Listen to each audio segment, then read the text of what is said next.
Good morning, good afternoon, good evening, ladies and gentlemen. Tonight marks a special night.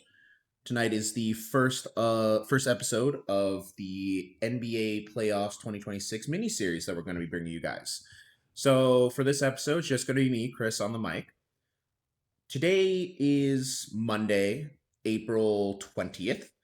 So the NBA playoffs started this past Saturday on the 18th, and all 8 series have had the first game so far. So on Saturday, the first game of the day was Toronto versus Cleveland. Again, this is a series that I'm expecting Cleveland to win, even though I would like Toronto to win. Cleveland wins game one, 126 to 113.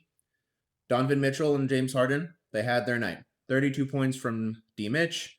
Harden added on 22 points and 10 assists. Max Strus off the bench for the Cavaliers had 24 points. He shot very well from three. He's going to be a problem the rest of the series if the Raptors can't stop him. Mobley and Allen, individually, fairly mediocre games, but the big man duo did combine for 27 points and 14 rebounds. On the other side of the court, RJ Barrett for the Raptors had 24 points. Scotty Barnes had 21 points along with 4 assists. Not a lot of great individual performances from the Raptors. They were also missing Emmanuel Quickley. Cleveland was +7 in the rebounding department. They took 10 more shots in total, and they took 5 more three-pointers than the Raptors. So the Cavaliers kind of just shot the Raptors out of the building, realistically. Toronto also did not get to play around their game plan.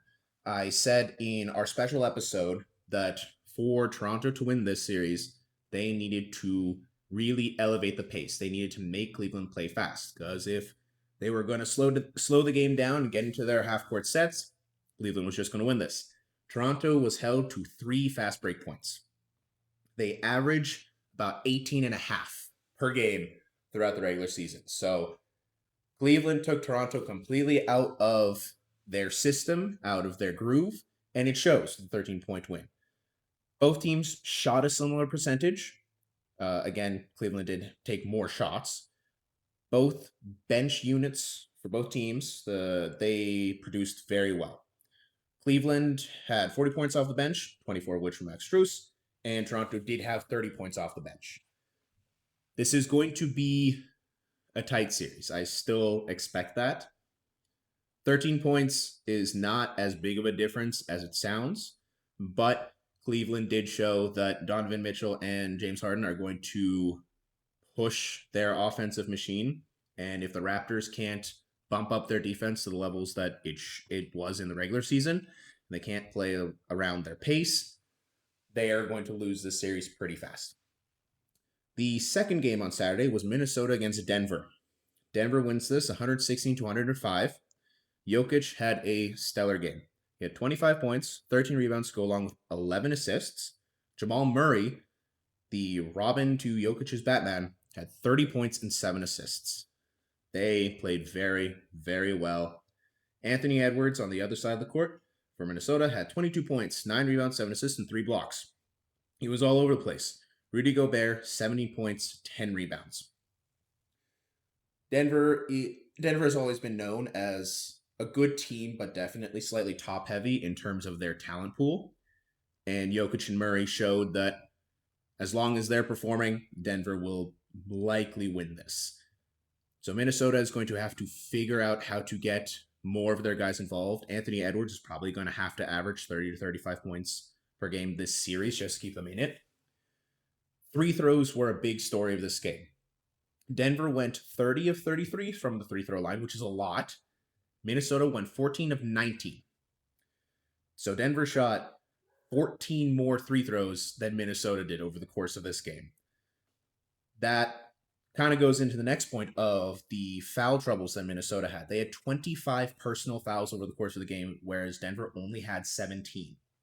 So Minnesota's going to have to find a way to ease up on their foul trouble. I didn't watch the game, but I can just about guarantee you that foul trouble probably lessened some minutes and some playing time for some of the important guys. So they got to keep out of foul trouble, and just to give themselves a chance. I mean, they only lost by 11, and that was with a 14 free throw difference. So Minnesota shouldn't be overly disheartened, but they do need to clean up their play. A side note, though, Desomnu for Minnesota did have 14 points off the bench. So there is some light at the end of the bench tunnel, if you want to put it. And if Minnesota can continue getting 14 points out of him for the rest of the series or their whatever their playoff run entails, that definitely bolsters their odds. The third game this past Saturday was Atlanta against New York. New York wins this 113 to 102. Another 11-point difference. Jalen Brunson had 28 points and 7 assists. Karl Anthony Towns, 25 points, 8 rebounds, and 3 blocks. Josh Hart had 11 points, 14 rebounds, and 3 steals. So the dynamic duo of New York, they showed up, as was expected, and Hart showed his defense. CJ McCollum for Atlanta had 26 points. Jalen Johnson had 23 points and 7 rebounds. Another game where free throws were a big story. New York went 25 for 30 from the free throw line. Atlanta went 12 for 19.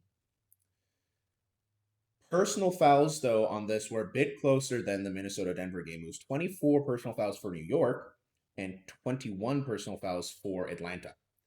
So that tells me that New York had a lot of dead ball fouls, which are never great, but it's better than giving up shooting fouls, which it seems that Atlanta did a lot of. And the last game for Saturday was Houston versus the LA Lakers.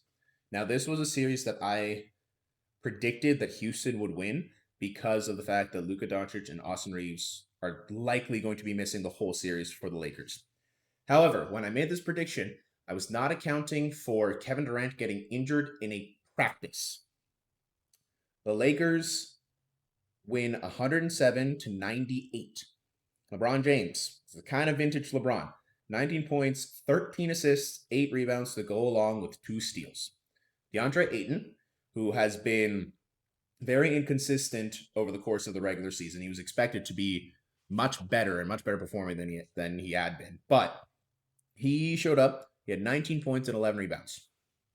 And I guess you could say, star of the game, or like the brightest spot of the game for the Lakers, Luke Kennard, had 27 points, and he was a perfect 5 for 5 from beyond the arc. On Houston's side, Alperen Sengun had 19 points. He was their highest scorer, and 8 rebounds. Jabari Smith Jr. put up 16 points and 12 rebounds. Now, the deciding factor for this game was field goal efficiency and percentages. The Lakers had shooting splits of 61, 53, and 65. So they shot 61% from the field, 53% from 3, and 65% from the free throw line, which isn't great, but from the field, they shot immaculately. On the other side, for Houston, 38% from the field, 33% from 3, and 68% from the free throw line. Houston had 21 offensive rebounds and shot 27 more shots than the Lakers did. So it's not that Houston didn't have their chances. I mean, they created a hell of a lot of chances for themselves. They just couldn't convert on anything. I mean, 38% from the field is not good, for lack of a better word. Kevin Durant, there hasn't really been any updates yet, but I'm hoping that he comes back soon in this series. Because if Houston loses this series because their number one player got injured in their own practice, that would be heartbreaking, not just for the Rockets, but just for basketball fans in general. So, recap of Saturday. Cleveland beats Toronto. They're up 1-0 in the series. Denver beats Minnesota. They're up 1-0 in the series. New York beats Atlanta. New York's up 1-0 in the series. And the Lakers beat Houston. They're up 1-0 in the series. All 4 home teams won on Saturday. Moving on to this past Sunday, the 19th. We have a few blowouts. On Saturday, all the games were close. I mean, you had a 13-point difference, 11, 11, and 9. Sunday was a different story. Sunday, in essence, was probably a bit more exciting in terms of the numbers. So Philadelphia and Boston. Boston wins this 123 to 91. That is a 32-point victory for Boston. I know I predicted the Celtics to kind of run over the Sixers and sweep them, but this is just disrespectful. Jaylen Brown had 26 points. Jason Tatum had 25 points and 11 rebounds. Tyrese Maxey, who had 21 points and 8 assists. And Paul George had 17 points. A key number in this game was the turnover battle. Philadelphia had 14 turnovers, while Boston only had 8. So that's an extra 6 trips down the floor that Philadelphia just got nothing out of it, and Boston capitalized. The field goal percentages are fascinating for this game. So both teams took the same amount of shots. Both teams took 90. Boston hit 45 of them. Philadelphia only hit 35 of their 90 shots. Boston also went 16 of 44 from 3, which is good for 36%. Philadelphia only went 4 of 23 from 3, which is 17%. The free throw numbers were very similar. Both teams made 17 free throws. Boston shot 22, Philadelphia shot 23. So Jaylen Brown still playing like the MVP candidate he was for most of the year. Jason Tatum is not lacking in his stride. He's back. He's anywhere between 95 and 100% healthy. And this Boston team is likely going to continue this dominance through the series and is likely going to be dominant continuing in the playoffs. Second game of this past Sunday, Phoenix versus OKC. This was another blowout. OKC wins this 119 to 84.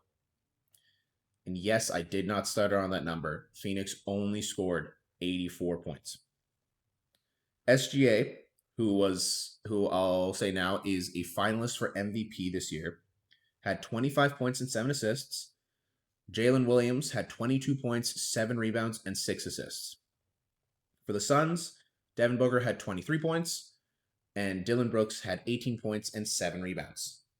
This game, as with the Philadelphia-Boston game, was a game of turnovers. And by that, I mean OKC only had 6 turnovers, and Philadelphia had 17 turnovers. Of those 17 turnovers, OKC had 13 steals and were plus 9 in the rebounding category. This series is likely going to go as I predicted. I would put money on OKC just sweeping Phoenix.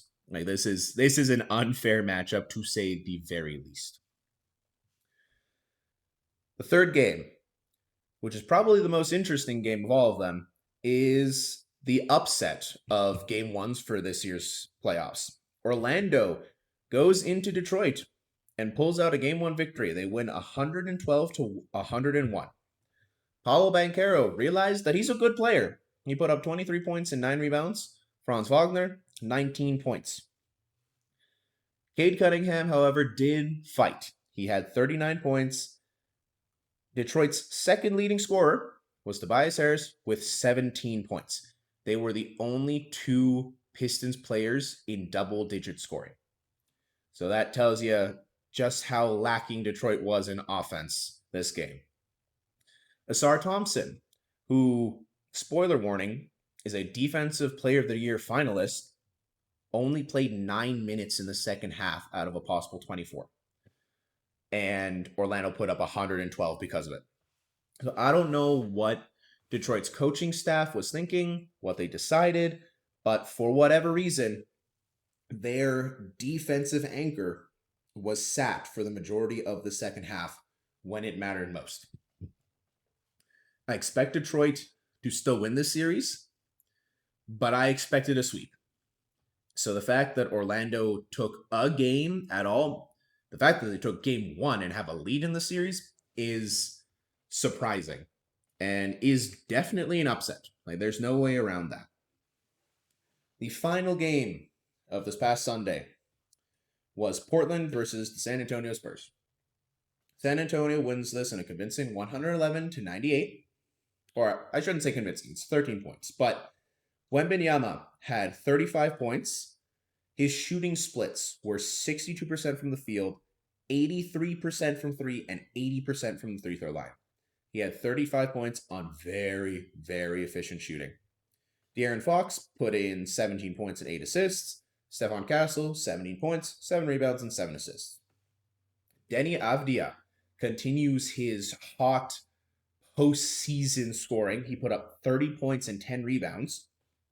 And Scoot Henderson, who has kind of been, I wouldn't say a laughing stock, but he's been on the bad end of critics and analysts the last couple of years. He was supposed to be the next big thing, and he really hasn't. But in this game, he did put up 18 points as Portland's second leading scorer for this game.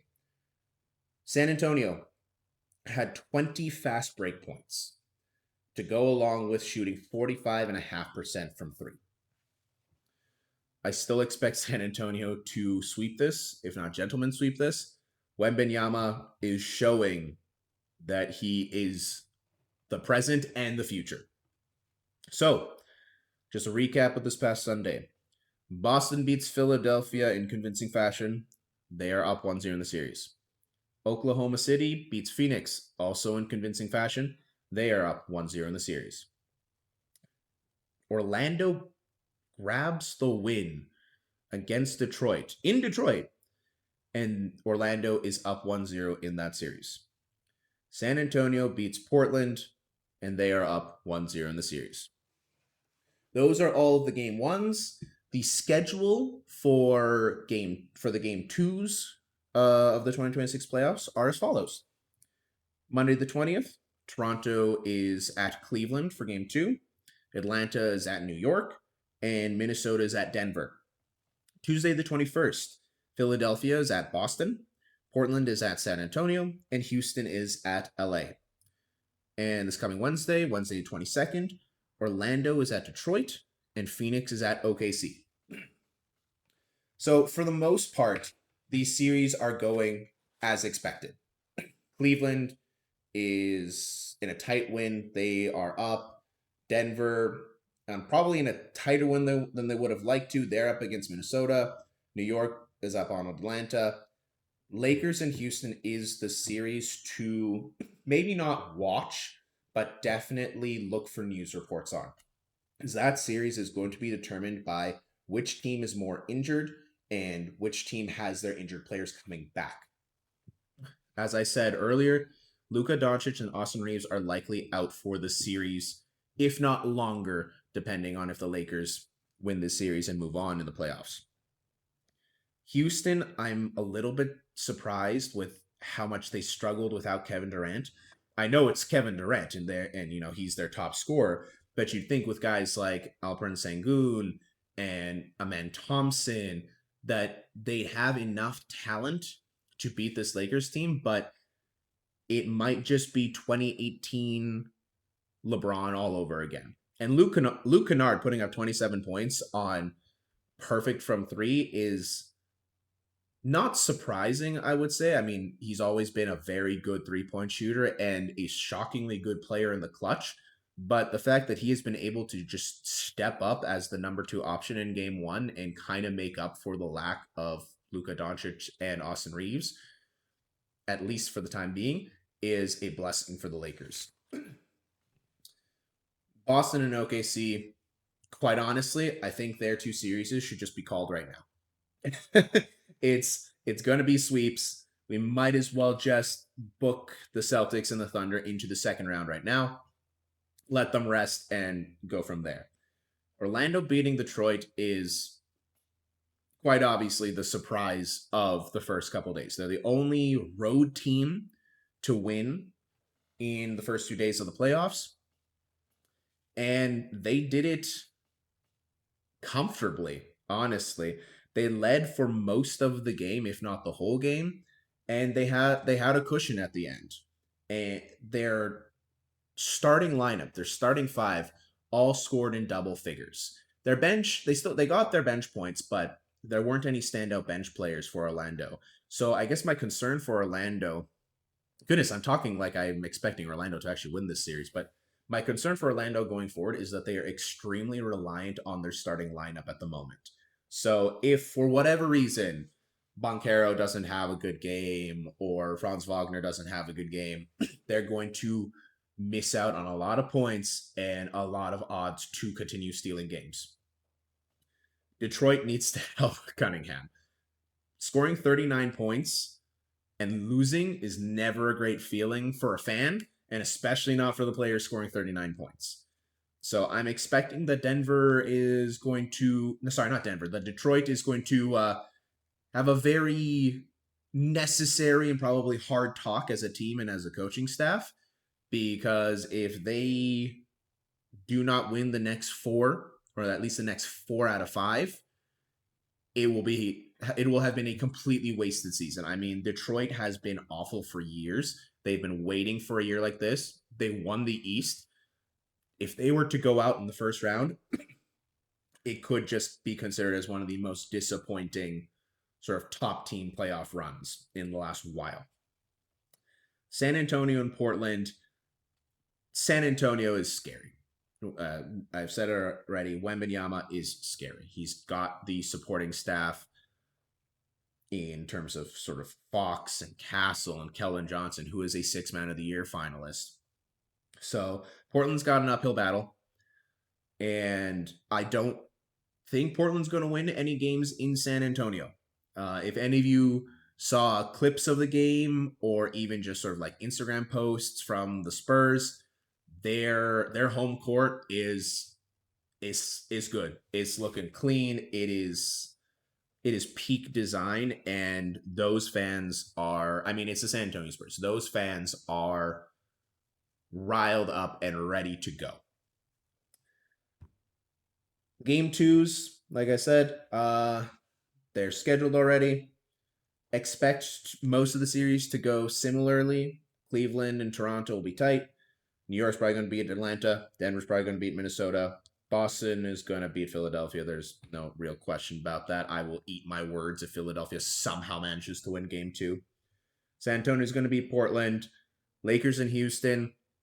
I have been shown that it's going to be tighter than I expected. That could go either way. Detroit's got a lot to prove against Orlando, and OKC is going to roll over the Phoenix Suns. That about does it for my recap of the first couple of days of the playoffs. In terms of the NBA 2026 playoffs miniseries, I will catch you guys on the flip side.